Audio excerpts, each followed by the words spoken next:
Welcome to Fraser Mac Gaming. I'm Fraser Mac. This is my latest video in my Fraser Mac Gaming news series, where I go through the latest news for the Switch, cover the games coming to everyone's favourite hybrid system, and I have the occasional rant when someone really pisses me off. Last week I talked about my top 10 indie games I want on Switch. It was partly based around a rumoured Nindies Direct, and partly just a bit of a personal wish list. Well, the rumours were true. Just a few days ago, Monday the 20th of August for all you latecomers, we got an Nindies Direct. Of sorts, or did we? I don't really know what it was actually. So how many games have I been pining for that have now got release dates? Which games can we add to our Switch collections right now? And what did I think of the Indie Highlights presentation? Find out after this.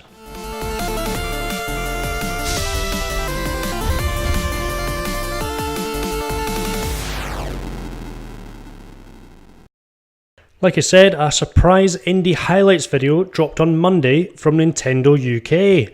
I saw the rumour mill starting on Monday morning and I had to rush to find some Wi-Fi to see if the rumours were true. As usual, the news dropped at the worst possible time for me. It was the day I was moving house. And I currently have no internet for about 2 weeks. Ah, the joys of moving house. So I found myself a hotspot and sat down with seconds to spare to see what all the fuss was about. The presentation was a strange one for me and has had me thinking of what it means all week. But more of that over-analysis later once we've talked about the stars of the show. The games. 16 indie games were covered, some old, some new, and some looked more exciting to me than others. So here's the full list before I talk about my personal highlights and also some lowlights. First up was story-driven noir-style game Night Call, where you play as a cab driver who's trying to catch a serial killer by interviewing customers who get into his cab. It's hand-drawn in black and white, that's why it's called noir, and you have to earn money to live and you have to find clues to catch a killer. There are multiple endings and multiple killers, as every playthrough is different. Night Call doesn't really look like one for me, but Monkey Moon and Black Muffin Studios game will be out in early 2019. One of the stars of the show, though, is up next. Monster Boy and the Cursed Kingdom is a gorgeous-looking 2D modern version of the Wonder Boy and Monster World series. That just sounds magical to me. It looks fantastic. The soundtrack gets you pumped up to play it, and it's just full of charm. It's released by Game Atelier and FDG Entertainment. It's coming out November 6th, and it's getting a physical and digital release. Yep, I've already pre-ordered it and it's just right up my street, so yeah, I just can't wait. Next up, kind of an interesting looking puzzle game, which again is very story driven. It attempts to discover the meaning of friendship by letting you explore a series of mysterious garden islands. Yes, you've got two friends you play as who can manipulate time to solve puzzles. It looks like a cross between Braid, Captain Toad Treasure Tracker, and a kind of colourful storybook art style in there as well. So I hope that makes some sense. The Gardens Between from the Voxel Agents releases September 20th. The Switch is definitely known for having a lot of pixelated 8-bit, 16-bit indie games, and Streets of Rogue is another to add to that list. Tiny Build have published an eclectic mix of indie games on multiple platforms in recent years, and Streets of Rogue labels itself as the world's only RPG roguelike action stealth shooter brawler co-op mega game. That's a lot to live up to and a hell of a mouthful. So Streets of Rogue, it has lots of competition in the 2D top-down retro dungeon city crawler genre. I think that's a genre anyway. I got really addicted to twin-stick shooter Riddled Corpses EX on the PS4 and also Wizard of Legend on the Switch. If it's got gameplay on that level with some extra story and objectives, it could be a lot of fun. If the gameplay is there though, it could also find quite a sizable audience because lots of games like it have sold really well on the Switch. Streets of Rogue from Matt Dabrowski and published by Tiny Build releases winter this year. Up next, what can I say? Yes, what can I say about Bad North that I've not already said? If you're new to this, go back and watch last week's video or my video on EGX Rezzed. I've talked about it in so much detail already, but Bad North, it just looks gorgeous. The cards will be up in the top right of the screen if you want to know more. I really love it. I've already had the luck of playing the demo. It's made by some really talented people at Plausible Concept.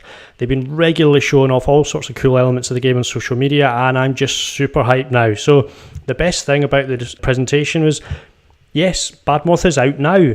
It's available for £13.49 on the eShop. Don't mind if I do, and I'd like a physical, please. Gimme, gimme, gimme.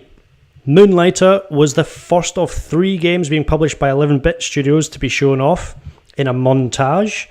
Yep, we love a montage. 2 words, action RPG, and a retro pixelated one at that. So yes, it's got me interested already. There's a lot of Zelda inspired games, or Zelda clones, whatever you want to call them, but this one comes highly recommended, and it's getting a physical release already. You guessed it, I've already pre-ordered it, my name's down, I'm on the list. It could be very hard to find in a few months' time, so if you want to get there, get in early. You play as a part explorer, part shopkeeper, and the combination leads to some interesting adventures. It's had solid reviews on PS4, PC and Xbox One already, so I'm looking forward to playing it on my Switch. It's from Digital Sun, a small Spanish developer, and it releases in autumn this year. This War of Mine is a survival strategy game, which uses an interesting take on a game set during a war. It has you trying to survive as a civilian in a war-torn city. You'll have to make difficult decisions and tread some grey moral dilemmas to survive and find essentials like food and water. The harsh realities of war and its effect on people living through it are played out in an absolutely beautiful, sharp and highly detailed 3D art style. I love a really visually appealing game, and it really does draw you in. It might not be my style of game, but it does look fantastic. You have to give the credit to indies in general about how the art style looks these days. This War of Mine, being published by 11-Bit Studios and developed by them, releases in November this year. The final game published by 11-Bit Studios is Children of Morta. It's a Kickstarter funded game, and according to the Kickstarter description, it's story-driven hack-and-slash roguelite, and it's been developed by Dead Mage. You play as the Bergson family, who have lived on the mountain and protected its secrets for generations. You have to cleanse the land of corruption and fight your way through a 2D pixelated magical world, which is very reminiscent of Wizard of Legend in some of its visuals and some of its gameplay. So that for me is a bonus. It was a game I really enjoyed, so I'll be keeping an eye out for Children of Morta when it releases at the start of 2019. Yeah, we've got there. Rockfish Games did it. They filled the shoot 'em up quota for the presentation. You've got the option to play this space shooter in a first or third person. It reminded me a little bit of Manticore Galaxy on Fire, which I played on my Switch, but I didn't really get into that game, so that had me a little bit worried. But Manticore Galaxy, I find it difficult to play first-person space shooters, usually because there's no real sense of speed and movement. It just feels weird to me. If it can take you out of that kind of simulation feel and have more fast-paced action, then I think I'd really enjoy this game. Everspace Stellar Edition releases December 2018, and it's from Rockfish Games. Yes, this is where things get a little bit weird. And I don't know about me, I don't know if it's just this isn't my type of game, or if this is maybe just one where they've taken a chance on a small developer. I don't really know much about it, but Baba Is You, I don't get it. It's a puzzle game. To start with, that's a hard sell for me. They're not my style of games usually, and it also just looks like a boring wordplay puzzle game, and they've tried to throw in a cutesy pixelated art style to draw you in more. I don't want to hammer games I've not played, but it looked poor, and I was surprised it was in the presentation. That's my personal opinion. Hempuli, good luck with the release in autumn this year, but I think I'm going to give this one a miss. And yes, the next one, card-based combat game. Those words unfortunately put me off straight away. Again, Slay the Spire will be for some people, but it's not for me. There's a bunch of people who really enjoy this genre. I'm not one of them. I already have way too many games in my backlog, so Slay the Spire, it's coming to Switch early 2019, but I don't think I'm going to be playing this game from it's Mega Crit Games and Humble Bundle. And yeah, so for me, the presentation, it was a bit of a lull here, because next up we had Windjammers. Yeah, so Windjammers is a thing. It was quite a big thing in the 90s, judging from the trailer. I've absolutely no idea what Windjammers is, or I didn't know what it was until I saw this trailer, really. I heard a couple of people talk about it online.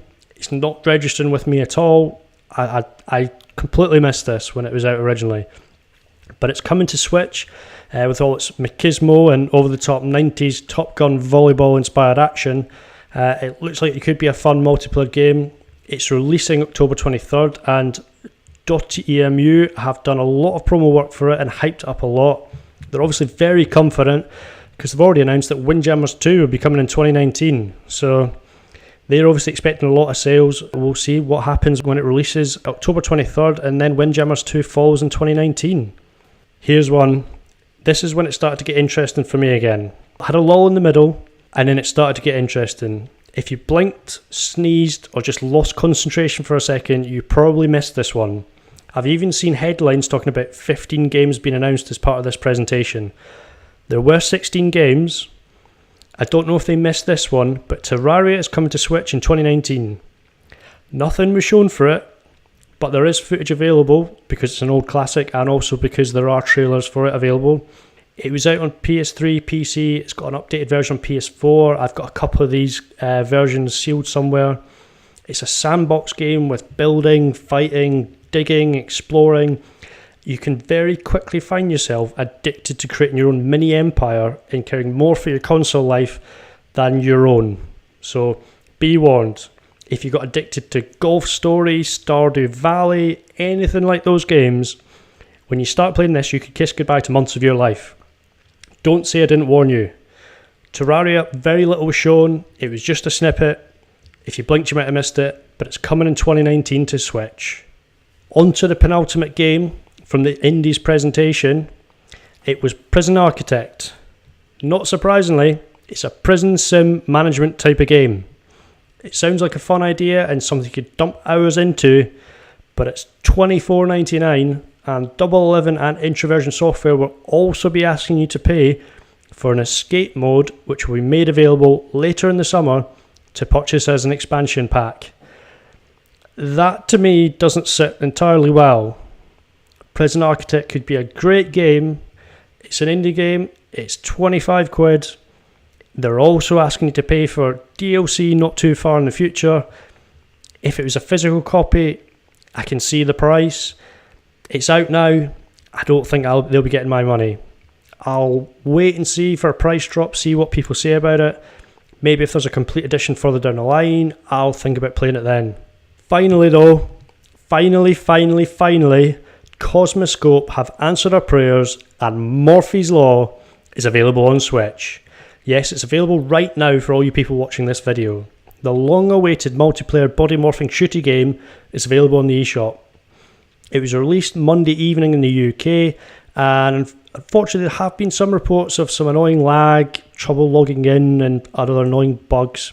If you remember when Fortnite dropped, and I know Murphy's Law is not Fortnite, it's not that big, but I think there was quite a lot of hype about it. When it been announced, I think there might have been quite a lot of people jumping on the game, and for an indie game, I can see it's okay, there were some initial issues. They have announced details of a patch, so hopefully it solves some of those issues, and I'm looking forward to having some fun online and getting to grips with it. It's $15.99, so hopefully it's worth the wait, and I can shoot some of you subscribers in the nether regions soon. So those are the 16 games announced on Monday as part of the Indies presentation. My personal highlights, Monster Boy and the Cursed Kingdom has to be my favourite. Bad North I've been waiting for a while, and Everspace Stellar Edition. Obviously I like shooters, so that's a good one. And Murphy's Law, I'm interested to try that one out. Monster Boy, it just looks amazing. It was on my list of about 50 games I wanted on Switch. I thought it could feature an Indies presentation, but I had to draw the line somewhere. I had 10 other games that I thought were, more likely or interesting. I was going to feature it in another one, but enough of that. All round, it just looks like an amazing modern reimagining the Wonder Boy and Monster World series. If you're in the UK like me, you will need to import a copy of the physical game if you want that, but PlayAsia can fulfill your need, and I'll leave links down below. If you watch my top 10 indies on the Switch video, obviously you know I mentioned Bad North and Murphy's Law in it. If you've not seen it, go and watch it now. I was hoping for a cool new shoot 'em up, so getting Everspace Stellar Edition, that looks interesting. Definitely the third person gameplay. I think the first person, it's not really my style, but it's a really cool option. I'll definitely want to try that one out and play third person. Lowlights, I have to say there was a mixed bag in terms of games. The Switch eShop, it's got a wide variety of games and genres, so there is something for everyone. You're not going to like everything. For me though, there was a few games I didn't really get excited by, and I was hoping there'd be a couple more big games announced. So overall, I was hoping there might be something like a Cuphead. There might be something, bigger like a Super Meat Boy Forever. I was disappointed they didn't come. Starting off the presentation with Night Call, I thought it was a strange choice in terms of the style of game and, just the art style. I thought it gave a kind of slow, underwhelming start, kind of dark aesthetic. I didn't really get into it until Monster Boy came on, and I thought if you're going to lead off with that. It's big, it's charming, it's colourful, it's got good music. I thought that would get hit the ground running, and there were some games in the middle there I just was kind of like, ugh. So Baba Is You, I have no idea what it is, and it just doesn't look like it's for me. But Slay the Spire and Windjammers, they're maybe not really for me, but we'll see. We'll wait till they come out. And this presentation being released on Nintendo UK at short notice was very cool. It would be good to see more regular indie presentations. That would help the devs, especially if there's going to be more games released every week like Nintendo are hoping for. It might just have been because of Gamescom was going on in Germany. The European fans, we quite often get overlooked. So, hopefully it is more regular, but it might just have been a one-off because of that. Potentially though, and this is the exciting part, potentially it could mean there is a mainline Nindies Direct still to come. The presentation did tease there's more information to come soon, so I can't stress that enough. So you never know. I hope you enjoyed the video. I'd like to know which games caught your eye and you'll be buying when they release on the eShop. If this is your first time watching the channel, please hit that subscribe button and turn on notifications so you don't miss any of my videos. We've got all kinds of Switch news, reviews and rants going on here. The Fraser clan is growing, so all you long-time subscribers, I really appreciate you watching the videos, supporting the channel, retweeting everything I put out there. Please tell your friends, help the channel grow further. Check out all my social media. I'm at Fraser Gaming on Twitter, Instagram and Facebook. I'll be getting a lot busier on social media again once I'm settled into my new place. Check out my other videos. New videos releasing every Friday at 6 PM UK time, and I'll see you on the next one.